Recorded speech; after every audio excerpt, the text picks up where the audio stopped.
Okay, here I am. Hey, by the way, right, that's Billy Cobham, by the way. That's the album, that's Birds of Fire.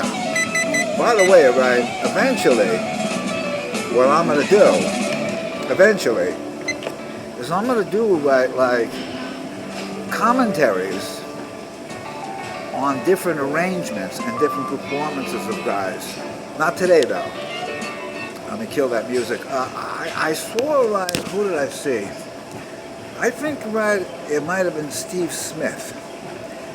I'm not sure, right? I got it, my friend Mitch has it somewhere on a video.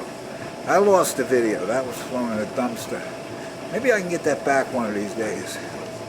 He was doing a commentary where on the screen it was Buddy Rich soloing, and in the background Steve Smith's voice was overdubbed doing commentary on what Buddy was doing. It was really cool. I want to do that someday, you know, like with different arrangements and maybe kind of talk through, like, the basics of that. There's like an online, right? I don't know what his name is. He did like a commentary on the musical analysis of Tarkus by Emerson, Lake and Palmer. I'm not sure, you can find it. It's pretty cool, right? Because as the arrangement goes on, he stops and starts the music and talks about what's happening. You know, for example, you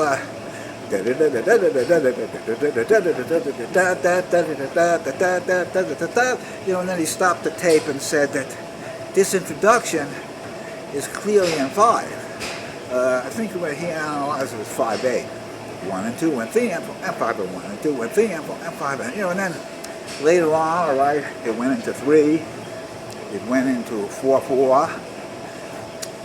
It went into a lot of time signatures. If you guys would really ever want to listen to a really cool time change composition, listen to Tarkus by Emerson, Lake and Palmer. Listen to Mahavishnu Orchestra. John McLaughlin is a rhythmical genius. And right, of course, right, Billy Cobham played those original rhythms. Unbelievable. Little lady you had Nevada Michael Walden. Let me talk to you guys about what I wanted to talk about today, though. I forgot what it was. Oh, now I know what it was. This is a suggestion as drummers. I mean, you know, even right if like you're not a drummer and you're a guitar player or a bass player or a keyboard player, whatever you play, whatever you perform, always, and I repeat this, always record yourself. You know, I'm really sorry, right, that like when I was younger, when I was first starting to play the drum, I didn't record myself. But back then, they didn't really have recorders, you know, that you could readily record yourself. Today, right, you can film yourself, which I'm doing now.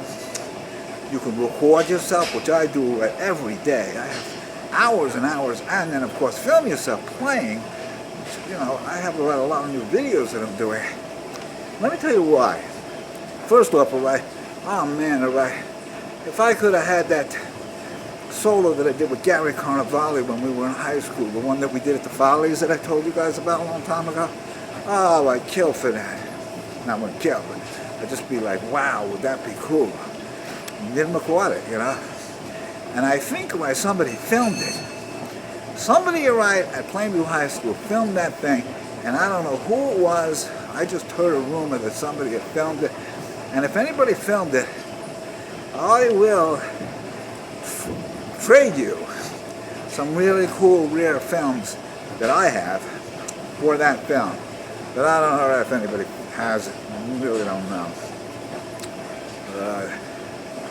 There was another recording. It was a reel-to-reel recording that I was in Indigo when I was playing with Bobby Yale and Jimmy Moore and all those guys. I think Demetrius had a reel-to-reel tape machine and taped one of our performances, and I never got that.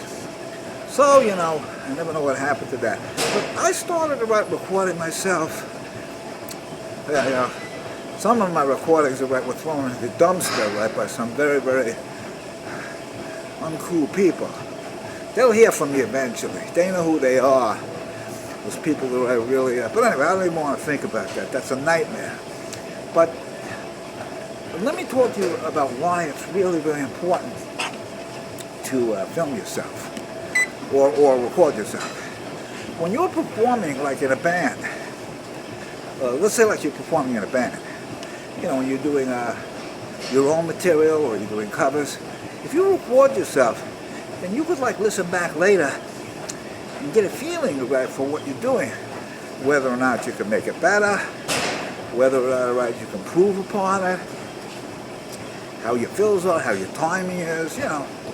It's also too a good way, right, to prove whether you're off or on. I mean, it really depends, you know. There's a lot of ways, right, that you can go about it. Let me pull this back down.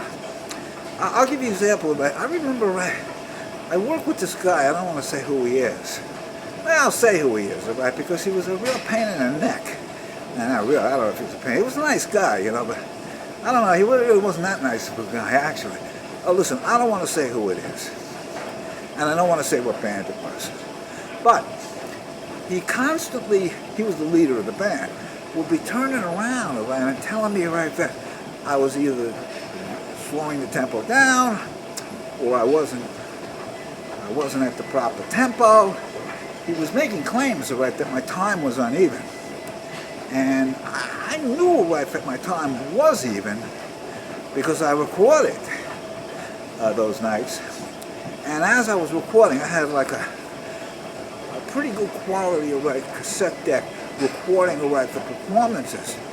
And when he turned around and gave me this thing right about like you're speeding up or you're slowing down or whatever, I want to smack the guy in the head. But the thing is I didn't do that, of course. But some people need to be corrected, you know.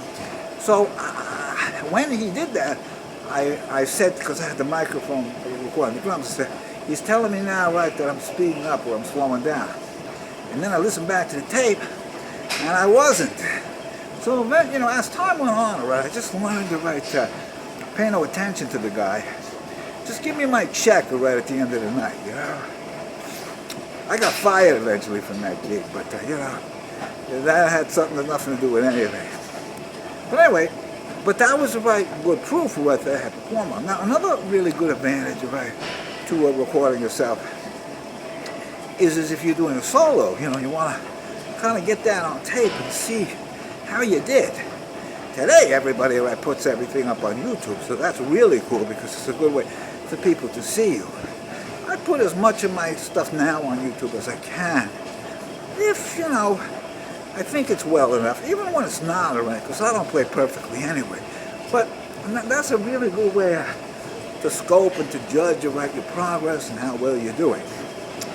Another last thing, if you're involved in NISMA, which some of my students I'm encouraging them to do, that's the competition where you play. I talked about that on another segment, the importance of doing that. If you're actually working on a NISMA solo, record yourself playing it. It's usually on the snare, or it could be at a marimba solo, it could be a timpani thing. But record your rehearsals. And today, right, they have machines, right, that really, right, can record pretty good sound quality. I got like a $250 TIAC portable machine. It records, right, it's digital. It is really, really nice. Or, you know, I could use my phone.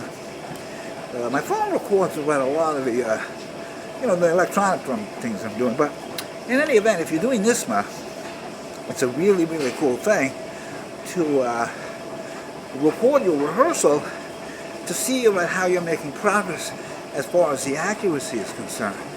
And though I never brought in my recordings right to Mr. Gould when I was doing my jury stuff, because I used to record that stuff, you know, I listened to it myself. And the other cool thing about it is I still have some of those recordings. I still have, well, there's a few things that were saved, but I still have a couple of my juries, you know, that I did at Nassau Community College. I don't really listen to them, but it was a cool thing to have, just to kind of gauge my progress. Oh, I just killed this time. Alright, let me stop this thing. What a pain in the neck. So anyway, help! Medic! So, I want to recommend that you guys do that. And the other thing, if you're doing any kind of like live concerts or live performances, Try to get that on film, try to get that on tape.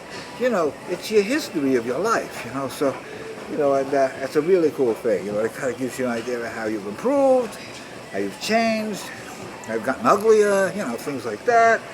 You know, how you got fatter. No, I'm just kidding. Well, actually, I was like really overweight, so that was I was 190 pounds. 190 pounds. A year ago, I was 190 pounds when I came out of my whatever I came out of. Well, now I'm about 140. I'm like a wet noodle. It's good. You don't want to be 190 pounds at my size. And it was all in my stomach, so you can imagine. I look like Arnold Schwarzenegger in Junior. But anyway, yeah. You know, I wouldn't make it right as a stand-up comedian. I might make it right a good psychiatrist, though. Yeah, right. What do you think? Anyway, record yourself all the time. Have fun. Listen to yourself. You can look at your history. It's almost like a photo album, but a video album. And today, you know, it's fantastic. You know, we didn't have that back, you know, when I was a kid. But I still have around a couple of cassettes of my drum solos, and, you know, they're in storage. Eventually I'm going to pull them out around and review them, and a lot of that stuff around I can't do anymore. I'm going to come back around on that topic in the next segment. What you can do, what you can't do, what you may never do. Thank you.